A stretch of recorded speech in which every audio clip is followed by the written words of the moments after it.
ஆன்மீக நண்பர்கள் அனைவருக்கும் அன்பு கலந்த வணக்கங்கள். இன்றைக்கி நாங்கள் ஆன்மீகம் சம்பந்தமான பதிவில் திண்டுக்கல் அருள்மிகு அபயவரத ஆஞ்சநேயர் திருக்கோயிலை பற்றி பார்க்கலாமா வாங்க. 500 ஆண்டுகள் பழமை வாய்ந்த வரலாற்று சிறப்புமிக்க இந்த திருக்கோவில் திண்டுக்கல் மாநகரின் மையப்பகுதியில் அமைந்துள்ள வரலாற்று சிறப்புமிக்க மலைக்கோட்டை அடிவார பகுதியில் அமைந்துள்ளது. போர்க்கோளத்தில் வீட்டிருக்கும் இந்த அபூர்வ ஆஞ்சநேயரை தரிசிப்பது மிக சிறந்த ஆன்மீக அனுபவமாகும்.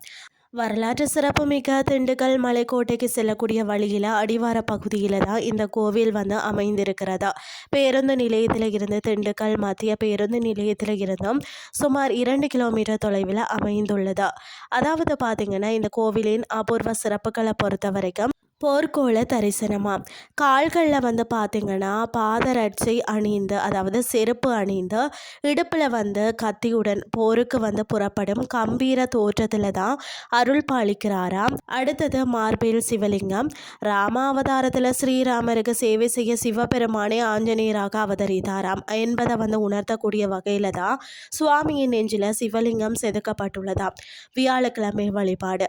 ஆஞ்சநேயருக்கு சனிக்கிழமை உகந்தது என்றாலும் இங்கு சிவ அம்சமாகவும் தட்சிணாமூர்த்தி வழிபாட்டுக்குரிய நாளாகவும் கருதப்படக்கூடிய வியாழக்கிழமைகளில் தான் வடைமாலை சாற்றி தயிர் சாதம் படைத்து வழிபடுவது சிறப்பு. வாளில் இளநீர் கட்டக்கூடிய வழிபாடு. கிரகதோஷங்கள் நீங்க பக்தர்கள் தங்களது பெயர், நட்சத்திரம், ராசி இதெல்லாம் எழுதப்பட்ட இளநீரை ஆஞ்சநேயரின் வாளில் கட்டி பிரார்த்தனை செய்கிறார்கள். ஆஞ்சநேயர் தன் வாளால் அனைத்து கிரக தோஷங்களையும் பொசுக்கி நன்மைகளை தருவார் என்பது நம்பிக்கையாக இருக்கிறதா. தை அமாவாசை என்று சுவாமிக்கு சிறப்பு செந்தூர காப்பு அலங்காரம் மற்றது பூஜைகள் வெகு விமரிசையாக நடைபெறுகிறதா.